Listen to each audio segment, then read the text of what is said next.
थी खून में लथपथ काया, फिर भी बंदूक उठा के 10-10 को एक ने मारा और गिर गए होश गंवा के। अब अंत समय आया तो कह गए कि हम मरते हैं, खुश रहना देश के प्यारो, अब हम तो सफर करते हैं। लता दीदी के गले से निकले हुए इस सुरीले गाने को सुनकर आज भी आंखें नम हो जाती है। लेकिन कुछ ऐसे ही हालात थे कारगिल युद्ध के, जब हमारे देश के एक एक जवान 100-100 दुश्मनों को मारकर अंत में खुद ही शहीद हो गए और बदले में हमें दे गए कारगिल युद्ध की जीत। एक ऐसी जीत जिसके बाद पाकिस्तान ने दोबारा कभी भारत पर अटैक करने की जुर्रत नहीं की। लेकिन सोचने की बात यह है कि भारत पाक के बीच कारगिल वॉर हुआ ही क्यों हमारे देश के जवानों को अपने ही देश के कारगिल पहाड़ियों को बचाने के लिए अपने प्राण की आहुति देनी पड़ी। आखिर में ये कारगिल का वॉर जीतना हमारे देश के सैनिकों के लिए इतना मुश्किल क्यों था और कैसे इस 3 महीने तक चले युद्ध में भारत ने विजय हासिल की।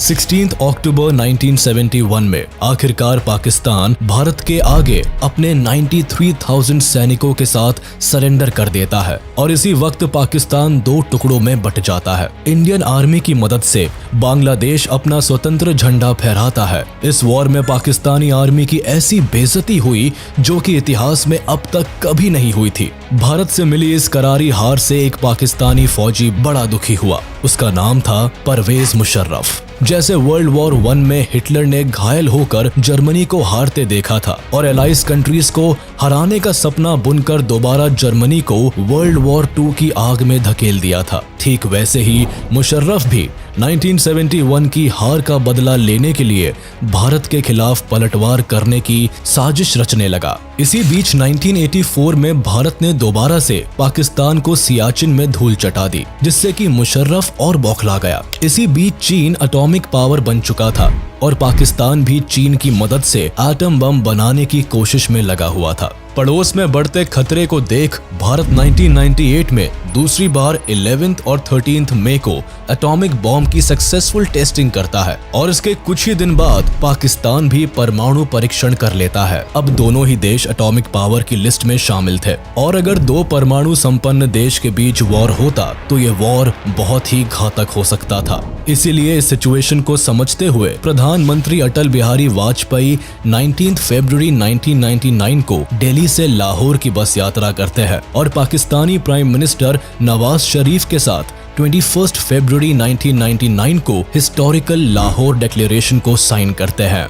जब अटल बिहारी वाजपेयी जी लाहौर में बस से उतरे तो उनका बहुत ही गर्मजोशी से स्वागत किया गया और उनको 21 तोपों की सलामी दी गई। लेकिन कोई भी इंडियन ये नहीं जानता था कि यही तोपें ठीक 3 महीने के बाद भारतीय सैनिकों के सीने पर गिरेंगी। 1998 के दौरान जब मुशर्रफ पाकिस्तान आर्मी चीफ बना तो उसने भारत के खिलाफ ऑपरेशन बद्र को लॉन्च करने का प्लान बनाया। इस ऑपरेशन के तहत पाकिस्तानी आर्मी का मकसद नेशनल हाईवे 1A पर कब्जा करके सियाचिन ग्लेशियर में इंडियन मिलिट्री पोजीशंस को वीक करना था और साथ ही सियाचिन से इंडियन आर्मी की सप्लाई चेन को कट ऑफ करना था। पाकिस्तानी मिलिट्री चाहती थी कि जिस तरह पाकिस्तान ने बांग्लादेश को खोया था उसी तरह भारत भी लद्दाख से हाथ धो बैठे और कश्मीर विवाद में भारत का पलड़ा कमजोर पड़ जाए। ऐसे में नेगोशिएट करते हुए लद्दाख के बदले भारत पाकिस्तान को कश्मीर देने के लिए राजी हो जाए। अपने इन्हीं मंसूबों को हकीकत में बदलने के लिए परवेज मुशर्रफ पाकिस्तानी प्रधानमंत्री नवाज शरीफ को बिना बताए कारगिल क्षेत्र में इन्फिल्ट्रेट करवा देता है। कारगिल के बटालिक टाउन के एक लोकल शेपर्ड ताशी नामग्याल अपनी खोई हुई याक खोजने के लिए निकले थे। दूरबीन से देखने पर उन्हें पठानी ड्रेस पहने कुछ लोग पहाड़ी रीजन में पत्थर तोड़कर बंकर बनाते हुए दिखे, जिनके पास हथियार भी थे। ताशी को डाउट हुआ कि ये लोग LOC के उस पार से आए हैं, इसीलिए ये खबर उन्होंने जल्द ही इंडियन आर्मी के नियरेस्ट पोस्ट को दी। इस इन्फिल्ट्रेशन को चेक करने के लिए जब इंडियन आर्मी ने अपने जवानों को भेजा तो इंडियन ट्रूप्स को लगा कि ये इन्फिल्ट्रेटर्स मुजाहिदीन है। लेकिन 5 मई को पाकिस्तानी आर्मी ने कारगिल में भारत के एम्यूनेशन डंप को निशाना बनाया और उसे डिस्ट्रॉय कर दिया। 10 मई तक इंडियन आर्मी जान गई थी कि पाकिस्तान की तरफ से द्रास, कक्सर और मुश्को सेक्टर्स में भारी इन्फिल्ट्रेशंस हुई है और हर इलाके में इनकी टैक्टिक्स में बदलाव से इंडियन आर्मी ये भी समझ गई थी कि ये काम मुजाहिदीन का नहीं बल्कि पाकिस्तानी आर्मी का है। ये खबर साफ थी कि पाकिस्तानी सैनिक भारत के एलओसी वाले हिस्से में 150 किलोमीटर तक फैल चुके हैं। कारगिल का पूरा हिस्सा ऊंची पहाड़ियों और दर्रा और वैलीज में बटा हुआ है। ऐसे में पाकिस्तानियों ने भारत के कई पीक्स और वैलीज को ऑक्यूपाई कर लिया था। मशको वैली के कई निचले हिस्से .5353 माउंटेन पीक, जो कि एलओसी पर बना हुआ है और इंडियन पाकिस्तान के बॉर्डर की तरह काम करता है, उसे पूरी तरह कैप्चर कर लिया था। काकसार गांव, बटालिक रेंज और चोरबत वैली के माउंटेन पीक्स और तुर्तुक विलेज के सदर्न एरियाज में भी पाकिस्तानी सैनिकों ने घुसपैठ कर दी थी और ऑक्यूपाई कर लिया था। इस तरह से कई सारे स्ट्रेटेजिक माउंटेन पीक्स को पाकिस्तानियों ने कब्जा करके रखा था। ये पाकिस्तानी घुसपैठ 1971 में किए गए शिमला एग्रीमेंट का डायरेक्ट ब्रीच था, जिसे प्रेसिडेंट जुल्फिकार अली भुट्टो और इंदिरा गांधी के बीच साइन किया गया था। इस इन्फिल्ट्रेशन की खबर जब प्रधानमंत्री अटल बिहारी वाजपेयी तक पहुंची तो उन्होंने कैबिनेट मीटिंग को बुलाया और इस मैटर को डिस्कस किया। भारत सरकार पाकिस्तान सरकार से इस इंट्रूजन का जवाब मांग रही थी, लेकिन नवाज शरीफ और पाकिस्तानी आर्मी बार बार इस एलओसी क्रॉसिंग को डिनाई कर रहे थे और कह रहे थे कि पाकिस्तानी आर्मी ने एलओसी पार नहीं की है, बल्कि ये काम मुजाहिदीन का है। लेकिन पाकिस्तान का ये झूठ भी ज्यादा दिन तक पर्दे पर नहीं रह पाया और जल्द ही इंडियन आर्मी को पाकिस्तानी आर्मी के कई डॉक्यूमेंट्स मिले, जिससे ये साबित हो गया कि ये काम पाकिस्तानी आर्मी का है। ये कॉन्फ्लिक्ट अब कारगिल वॉर की शक्ल ले चुका था, जिसका असर इंटरनेशनल लेवल पर भी देखा जा सकता था। दुनिया में ये पहली बार था जब दो न्यूक्लियर पावर्ड देश जंग में एक दूसरे के खिलाफ खड़े थे। इस कॉन्फ्लिक्ट में भारत की पहली कैजुअलिटी 15 मई को हुई, जब जाट रेजिमेंट के कैप्टन सौरभ कालिया और 5 जवानों को पाकिस्तानी सैनिकों ने बंदी बना लिया था। ये जवान काकसर एरिया में पेट्रोलिंग के लिए गए थे, तब पाकिस्तानी आर्मी द्वारा उन पर हमला किया गया था। 22 दिन तक इन सैनिकों को पाकिस्तानी आर्मी ने अपनी कैद में रखा और इन पर एक्सट्रीम टॉर्चर्स किए गए। उसके बाद जब इन जवानों के मृत शरीर को भारत को लौटाया गया, तब इंडियन सोल्जर्स के सब्र का बांध टूट गया। अब सामने एक ही रास्ता था और वो था भारत की जीत और पाकिस्तानियों को एक ऐसा सबक देना जो वो चाहकर भी कभी न भूल पाए। 10 मई 1999 को इंडियन आर्मी ने पाकिस्तानी आर्मी के खिलाफ ऑपरेशन विजय को लॉन्च किया। इसका मकसद कारगिल के इलाके पर भारत के कंट्रोल को वापस एस्टैब्लिश करना और पाकिस्तानी आर्मी को वहां से भगाना था। इसलिए हजारों सैनिकों को कश्मीर से कारगिल की तरफ मोबिलाइज किया गया। उस वक्त भारत के आर्मी चीफ वेद प्रकाश मलिक थे, जिन्होंने ऑपरेशन विजय की कमान संभाली थी और 16,000 फीट पर दुश्मनों से लड़ने के लिए इंडियन मिलिट्री स्ट्रेटेजी को भी प्लान किया था। इस युद्ध में इंडियन आर्मी का फर्स्ट अप्रोच कारगिल की स्टीप पहाड़ियों को चढ़ना था, जिसे चढ़ने में 12 से 13 घंटे का वक्त लगता था। अब क्योंकि कारगिल की नंगी और खड़ी पहाड़ियों पर दुश्मन आसानी से इंडियन सोल्जर्स को देख सकते थे, इसीलिए चढ़ाई का वक्त रात को चुना गया। लेकिन मुश्किल ये थी कि कारगिल की पहाड़ियों पर एक तो हड्डी जमा देने वाली ठंड थी और ऊपर चढ़ने के साथ ही ऑक्सीजन की कमी भी होने वाली थी। ऐसे में ऊपर चढ़ते हुए या तो सैनिक अपने साथ पानी और खाना ले जा सकते थे या तो वेपन्स लेकर दुश्मनों को खदेड़ सकते थे। इन सब के अलावा अगर थोड़ी भी लापरवाही होती तो ऊपर बैठे दुश्मन आसानी से इंडियन आर्मी पर धावा बोल सकते थे। लेकिन हमारे जाबाज ऑफिसर्स और सोल्जर्स हर सिचुएशन के लिए तैयार थे। इंडियन आर्मी के इस ऑपरेशन को सक्सेस करने में इंडियन एयरफोर्स और इंडियन नेवी ने भी एक बड़ा क्रूशियल रोल निभाया। इस दौरान उन्होंने ऑपरेशन सफेद सागर एंड ऑपरेशन तलवार लॉन्च किया। 25 मई को कैबिनेट कमेटी ऑन सिक्योरिटी ने इंडियन एयरफोर्स को अटैक के लिए गो अहेड दिया और 26 मई को इंडियन एयरफोर्स ने ऑपरेशन सफेद सागर को लॉन्च किया। एयरफोर्स को प्रधानमंत्री अटल बिहारी वाजपेयी की ओर से साफ इंस्ट्रक्शन दिए गए थे कि किसी भी हाल में वो एलओसी को पार ना करे। ऑपरेशन सफेद सागर कारगिल वॉर में इंडियन एयरफोर्स द्वारा लॉन्च किया गया एयर ऑपरेशन था, जिसे कारगिल की पोस्ट से पाकिस्तानी आर्मी को खदेड़ने के लिए चलाया गया था। जब कारगिल कॉन्फ्लिक्ट बढ़ने लगा और दुश्मन कारगिल की पीक्स पर बैठे हुए आर्मी को लगातार क्षति पहुंचा रहे थे, तब आर्मी को एयरफोर्स की मदद की जरूरत हुई। ऐसी भयावह स्थिति में एयरफोर्स सामने आई, जिसने इंडियन आर्मी को कवर दिया और साथ ही साथ पाकिस्तानी आर्मी को एंगेज करके आर्मी को सपोर्ट किया, जिससे कि इंडियन आर्मी इन ऊंचे पीक्स पर पहुंचकर हैंड टू हैंड कॉम्बैट कर सके। साथ ही साथ पीक्स पर चढ़ते हुए सैनिक ज्यादा भार लेकर नहीं चढ़ सकते थे। ऐसे में एयरफोर्स उन्हें जरूरी सामान भी एयर ड्रॉप कर रही थी।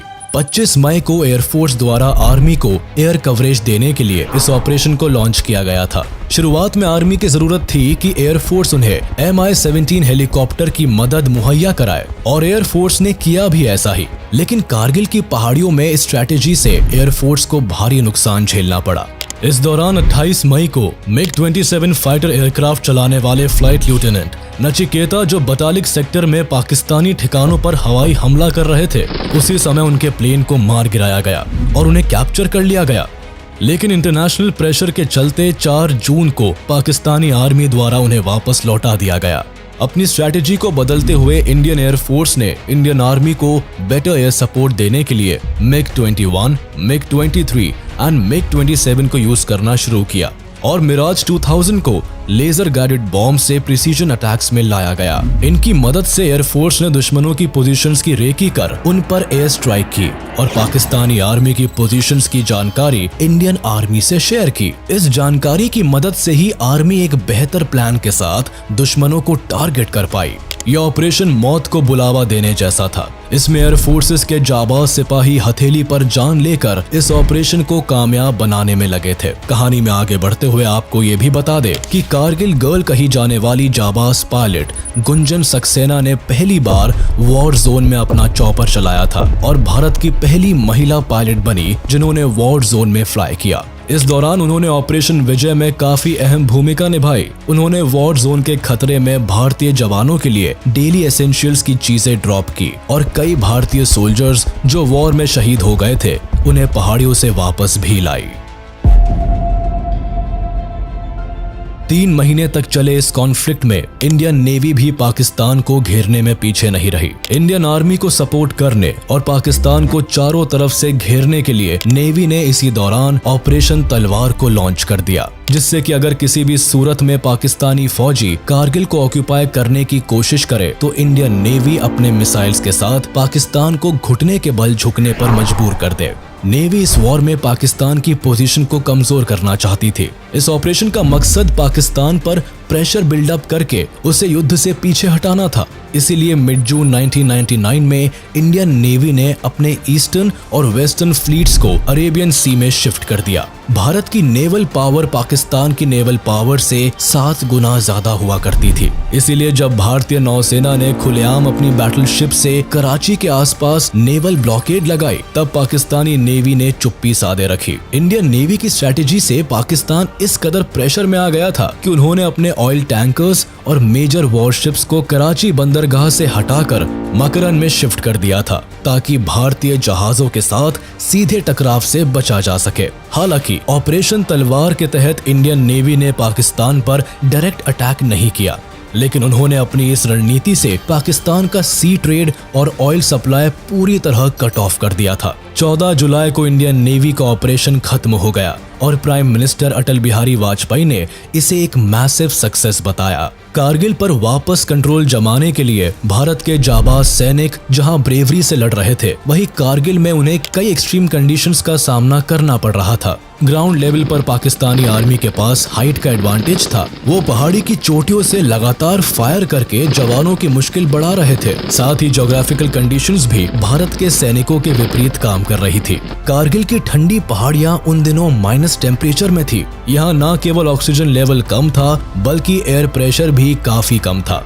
इतनी लंबी चोटियों को पार करते हुए जो सैनिक आगे बढ़ रहे थे, उनमें से कई ऑल्टीट्यूड सिकनेस का शिकार भी हो रहे थे। इंडियन आर्मी इस फुल फ्लेजेड वॉर के लिए पूरी तरह तैयार नहीं थी, इसीलिए शुरुआती स्टेज में भारत को खास सफलता नहीं मिली। लेकिन जल्द ही भारतीय आर्मी ने अपनी स्ट्रैटेजी बदली।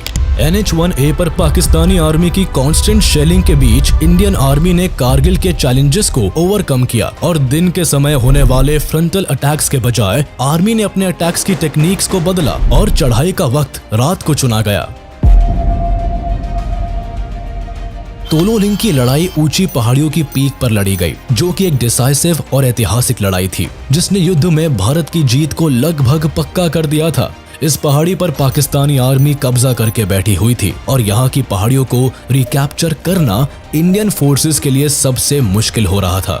16,000 की हाइट पर यहाँ टेम्परेचर माइनस में था और पाकिस्तानी आर्मी कंटिन्यूस शेलिंग करके इंडियन आर्मी के लिए यहाँ पहुंचना और भी मुश्किल बना रही थी। खुफिया जानकारी के हिसाब से पाकिस्तानियों ने ये बात फैलाई कि केवल 4 से 5 घुसपैठियों ने ही तोलोलिंग पर कब्जा कर रखा है, लेकिन ये बात गलत साबित हुई। पाकिस्तानी आर्मी की एक पूरी की पूरी कंपनी तोलोलिंग की पहाड़ी पर तैनात थी। ऐसे में भारतीय सैनिक केवल अंधेरी रातों में अपने मिशन को अंजाम देते थे जब रोशनी कम होती थी, ताकि उनकी मूवमेंट की नजर पाकिस्तानी आर्मी पर ना पड़े। अक्सर उन्हें गोला बारूद और 2 किलो राशन में से किसी एक आइटम को चुनना होता था और हमारे सिपाही वॉर इक्विपमेंट का चुनाव करते थे। इस पहाड़ी पर चढ़ने वाली आर्मी यूनिट में 18 ग्रेनेडियर्स बटालियन और कई ऑफिसर शामिल थे, जिसमें से एक कैप्टन अजीत सिंह भी थे। आगे मेजर राजेश अधिकारी ने भी अपनी कंपनी लीड करते हुए पहाड़ी पर चढ़ने की कोशिश की। वह अपनी कोशिश में सफल हो ही जाते, लेकिन जब वो ऊंचाई से कुछ मीटर ही दूर थे तब घुसपैठियों ने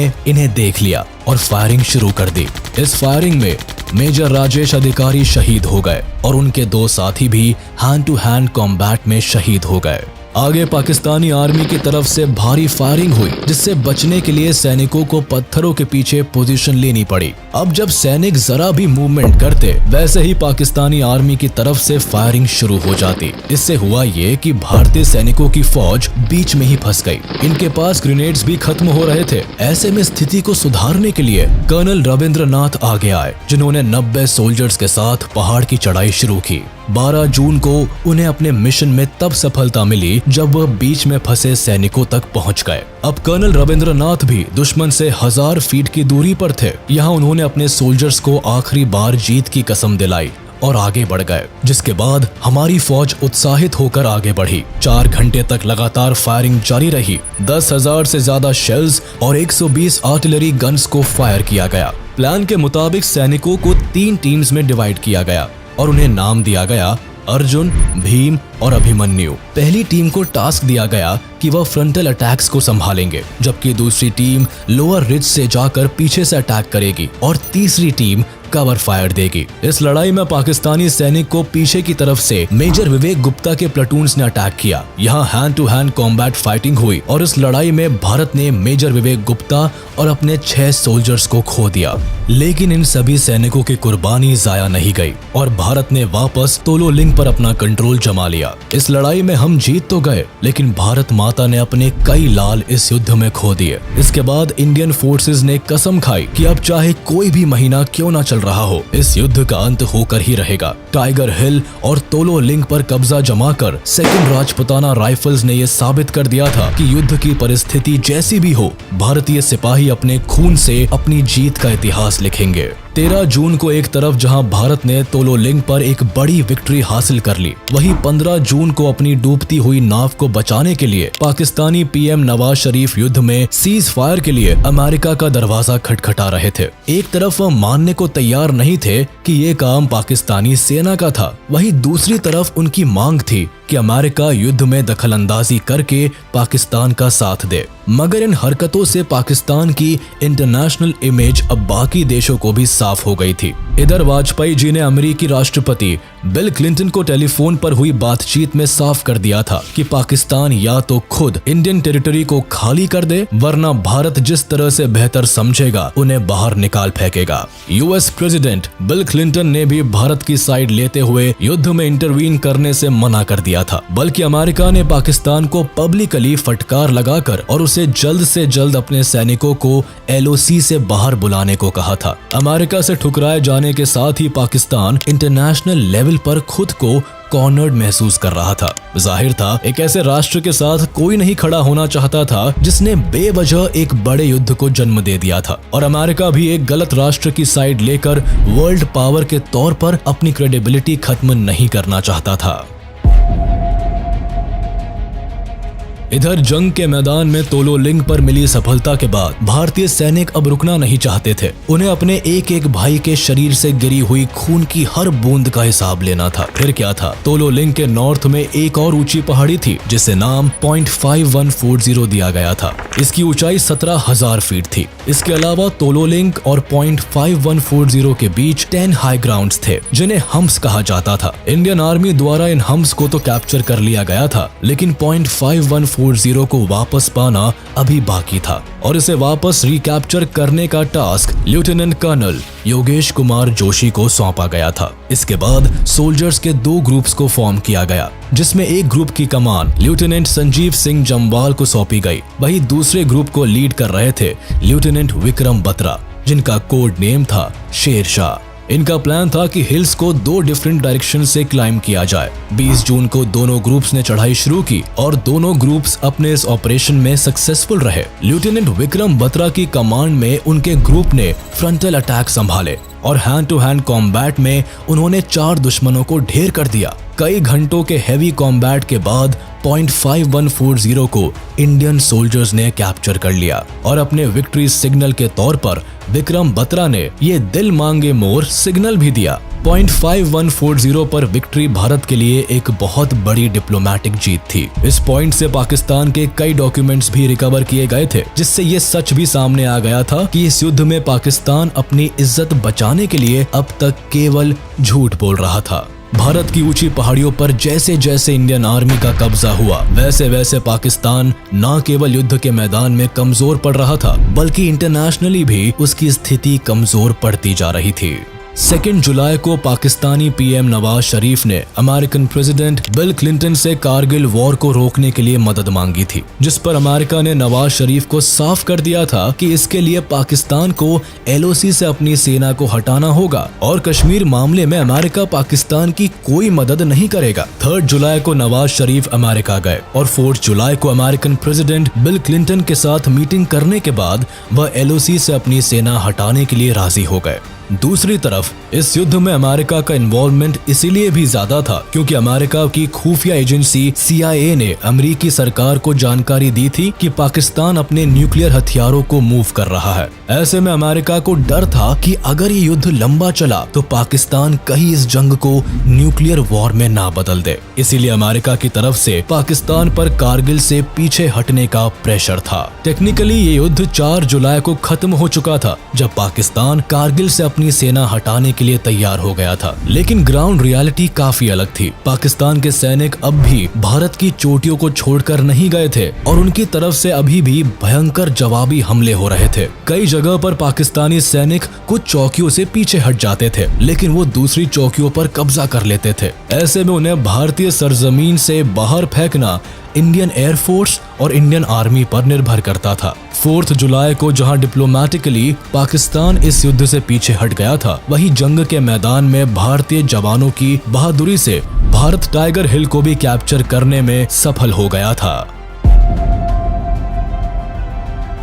टाइगर हिल 17,000 फीट की एक ऊंची चोटी थी जो कि द्रास रीजन को डोमिनेट करती थी। इस चोटी पर बैठे सैनिक द्रास की हर छोटी बड़ी एक्टिविटी पर नजर रख सकते थे। हालांकि मई के महीने में भी भारत ने इस पहाड़ी को कैप्चर करने की कोशिश की थी, लेकिन उस यूनिट को हेवी कैजुअलिटी झेलनी पड़ी थी। इसीलिए भारत ने कुछ हफ्तों तक टाइगर हिल को कैप्चर करने का कोई प्लान नहीं बनाया। लेकिन 3 जुलाई को भारतीय सैनिकों ने फिर टाइगर हिल को रिकैप्चर करने के लिए स्ट्रैटेजी बनाई। ये काम 18 ग्रेनेडियर्स और 8th बटालियन सिख रेजिमेंट को सौंपा गया। इससे पहले इंडियन एयरफोर्स 2 जुलाई को पहले ही दुश्मन के ठिकानों पर अपनी नजर गड़ा चुकी थी। फिर 3 जुलाई की रात को भारतीय सैनिकों ने टाइगर हिल की चढ़ाई शुरू की। अब क्योंकि टाइगर हिल की एक साइड पूरी तरह वर्टिकल थी, इसीलिए इंडियन आर्मी ने रणनीति बनाई कि वह मल्टी डायरेक्शनल असॉल्ट का सहारा लेगी, यानी ट्रूप्स का एक ग्रुप वर्टिकल साइड से पहाड़ी की चोटी पर चढ़कर घुसपैठियों को सरप्राइज करेगा।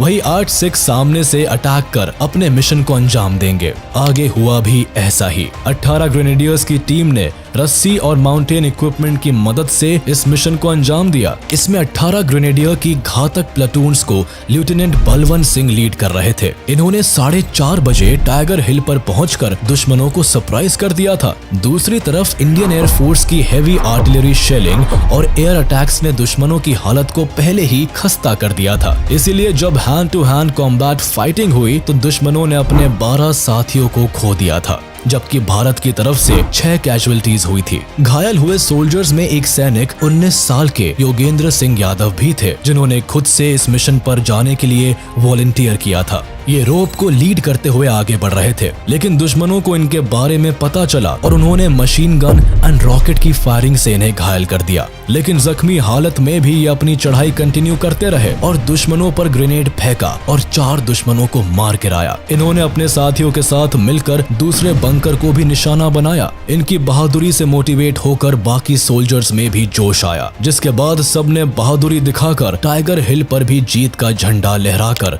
भारत का सर फख्र से ऊंचा कर दिया। Battle of Tololing and Tiger Hill की जीत से जहां जवानों का मनोबल बढ़ गया था, वहीं भारत की इस जीत की खुशी को हर भारतीय मना रहा था। लेकिन कोई नहीं जानता था कि इस खुशी के साथ एक ट्रेजेडी भी देश का इंतजार कर रही है। इसकी शुरुआत 7 जुलाई 1999 को हुई, जब कैप्टन विक्रम बत्रा की लीड में जम्मू एंड कश्मीर राइफल्स को पॉइंट 4875 को कैप्चर करने के लिए भेजा गया। इस मिशन पर उनके बैटल कंपेनियन थे कैप्टन अनुज नायर। कैप्टन बत्रा ने इस मिशन में अपनी वीरता दिखाते हुए दुश्मनों को धूल चटा दी। फिजिकल फाइट में उन्होंने अकेले ही पाकिस्तानी फाइटर्स को मार गिराया। उनके शरीर पर लगी चोटों के बावजूद वो अगले दुश्मन की ओर बढ़े और उन पर ग्रेनेड फेंक कर दुश्मनों को साफ कर दिया। 7 जुलाई को मिशन ऑलमोस्ट कंप्लीट हो ही चुका था और भारत पॉइंट 4875 पर जीत जाहिर करने के लिए तैयार था। लेकिन इसी बीच कैप्टन बत्रा एक दूसरे सोल्जर लेफ्टिनेंट नवीन अनाबेरू को रेस्क्यू करने के लिए बंकर से बाहर निकले। तभी दुश्मन की गोली सीधे कैप्टन बत्रा की चेस्ट पर आकर लगी और भारत ने अपने वीर शेर शाह को खो दिया। भारत को पॉइंट 4875 पर जीत तो हासिल हुई, लेकिन इस जीत की कीमत देश को बहुत महंगी पड़ी।